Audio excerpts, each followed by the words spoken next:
بسم اللہ الرحمن الرحیم. باب تحریم بیع الحاضر للبادی وتلقی رکبان والبیع علی بیع اخیہ والخطبہ علی خطبتہ الا ان یاذن او یرد. عن انس رضی اللہ عنہ قال نہى رسول اللہ صلی اللہ علیہ وسلم ان یبیع حاضر لباد وان کان اخاہ لابیہ وامہ. متفق علیہ. وعن ابن عمر رضی اللہ عنہما قال قال رسول اللہ صلی اللہ علیہ وسلم لا تتلقوا السلع حتى يهبط بها إلى الأسواق. متفق عليه. وعن ابن عباس رضي الله عنهما قال قال رسول الله صلى الله عليه وسلم لا تتلقوا الركبان ولا يبيع حازن لباد. فقال له طاووس ما قوله لا يبيع حازن لباد؟ قال لا يكون له سمسارا. متفق عليه. وعن ابي هريره رضي الله عنه قال نهى رسول الله صلى الله عليه وسلم ان يبيع حازن لباد ولا تناجشوا ولا يبيع الرجل على بيع اخيه ولا يخطب على خطبه اخيه ولا تسأل المرأة طلاق اختها لتكفى ما في انائها.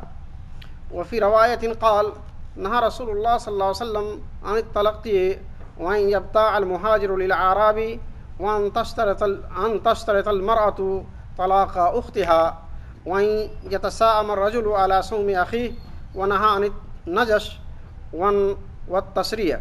متفق عليه. عن ابن عمر رضي الله عنهما أن رسول الله صلى الله عليه وسلم قال لا يبيع بعضكم على بيع بعض ولا يخطب على خطبة أخيه إلا أن يأذن له. متفق عليه. وهذا لفظ مسلم.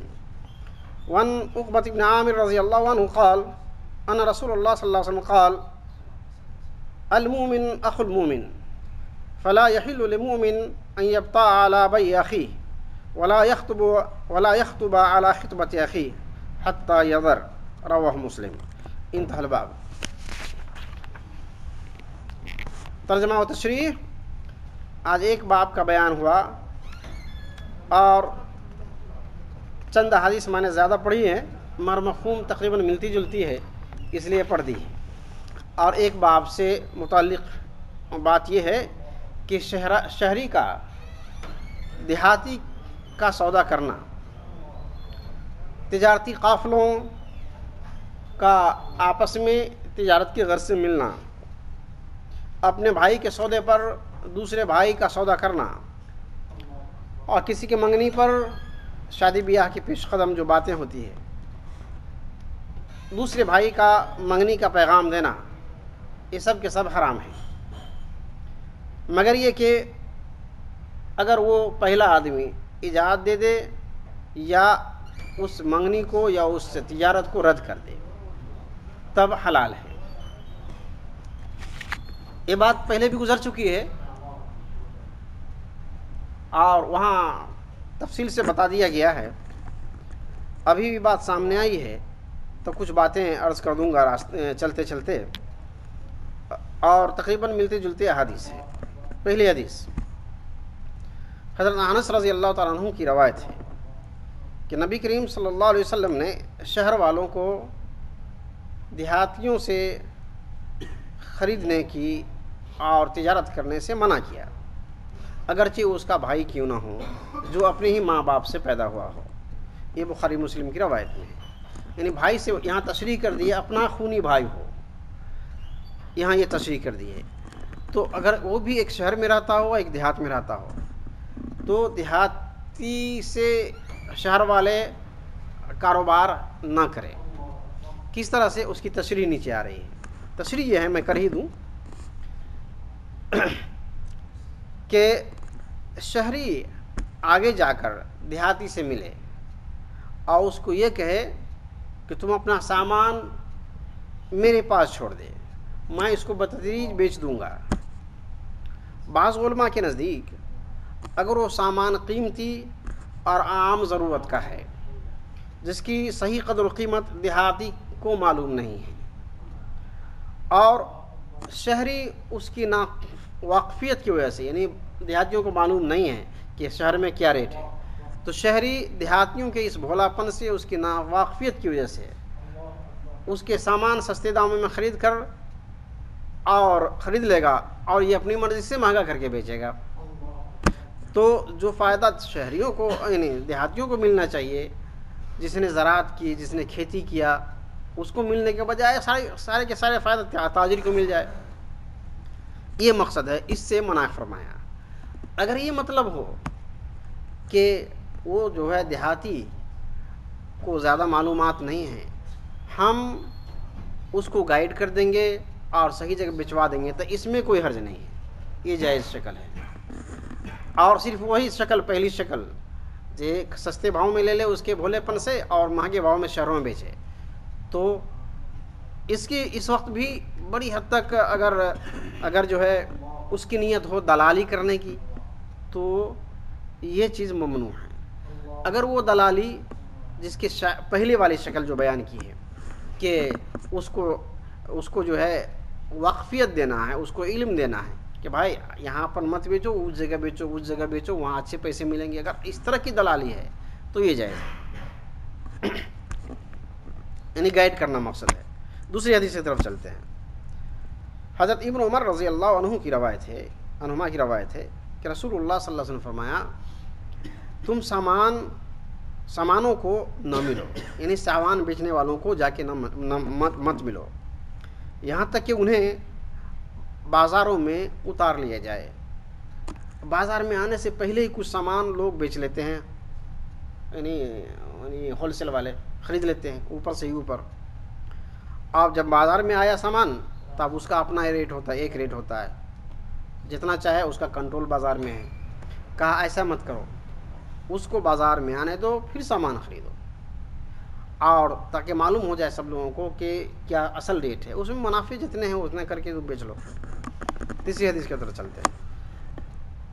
حضرت ابن عباس رضی اللہ تعالیٰ عنہما کی روایت ہے کہ رسول اللہ صلی اللہ علیہ وسلم فرمایا کہ قافلوں کو نہ ملو، دو قافلوں کو آپس میں یا ایک سے زیادہ قافلوں کو آپس میں مت ملو، یہ تجارت کے غرض سے. اور شہر کے لوگ دیہاتیوں سے نہ خریدے. ابن عباس رضی اللہ تعالیٰ عنہ کے ایک شاگرد تھے، اس کا نام طاؤس ہے، وہ بھی امام ہے، سب لوگ امام لوگوں ہیں. تو حضرت طاؤس نے حضرت ابن عباس سے پوچھا رضی اللہ عنہ کہ شہر والے دیہاتیوں سے نہیں خریدے، اس کا کیا مطلب ہے؟ تو انہوں نے کہا کہ اس کا دلال نہ بنے. یہ بڑے لوگوں نے معنی سمجھا اس کا جو انہوں نے بتایا. اب آگے چلتا ہوں. حدیث ہے ابن ابو ہریرہ رضی اللہ تعالیٰ عنہ کی کہ رسول اللہ صلی اللہ علیہ وسلم نے منع فرمایا کہ شہری دیہاتی سے نہ خریدے اور نہ دھوکہ دہی کرے خرید فروخت میں. نہ ایک آدمی دوسرے آدمی کی خرید فروخت کر رہا ہے تو جا کے ٹپک پڑا بھاؤ بڑھانے کی نیت سے، ایسا بھی نہ کرے. اور نہ ایک آدمی دوسرے آدمی کے یعنی منگنی پر کوئی شادی کے پیغام دے رہا ہو کسی لڑکی کے یہاں، اگر دوسرا آدمی ٹپک پڑا ہم کریں گے، ایسا نہیں. جب وہ فارغ ہو جائے، رد کر دے، قبول کر لے، کیا کرے، یا وہ اجازت دے دے، تب تم کر سکتے ہو. اور کوئی عورت اپنے شوہر سے اس بات کی شرط نہ رکھے کہ وہ دوسری بیوی جو اس کی ہے اس کو طلاق دے دے، تب وہ شادی کرے گی. ایسا شرط رکھنا بھی حرام ہے، ممنوع ہے، تاکہ برتن میں جو کچھ ہے سب کے سب اسی کے لیے خاص ہو. خاص مطلب یہ ہے کہ شوہر کے سارے منافع وہ اکیلے استعمال کرے اور دوسری جو شادی ہے اس کی وہ ٹوٹ جائے یا اس عورت کو کچھ شوہر کی طرف سے کچھ نہ ملے، یہ بھی ممنوع ہے.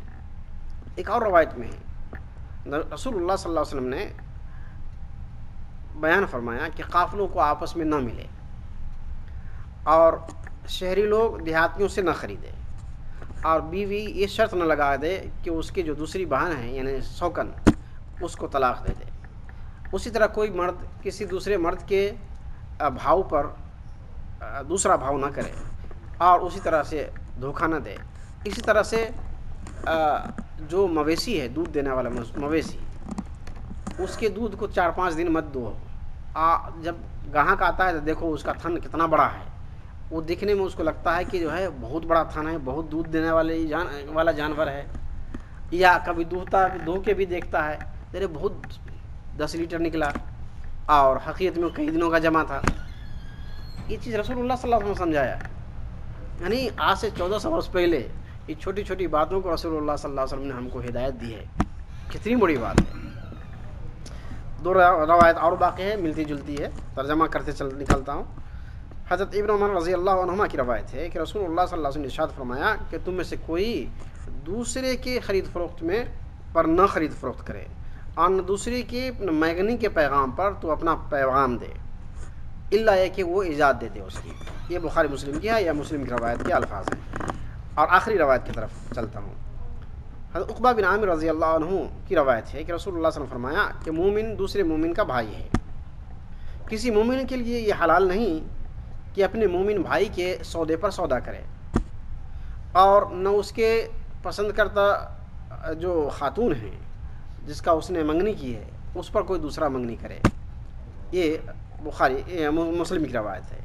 یہ تقریباً کئی حدیث پڑھی, سب کا مفہوم اتنا ہی ہے کہ جو ہے معاملات کیسے کیا جائے, اور اس معاملات سے کیا ہوتا ہے. اگر کوئی دوسرا ٹپک پڑتا ہے تو آپس میں نفرت پیدا ہوتی ہے, جھگڑے پیدا ہوتے ہیں, بغض و حسد پیدا ہوتا ہے, آپس میں قتل و غارت بھی ہو جاتی ہے.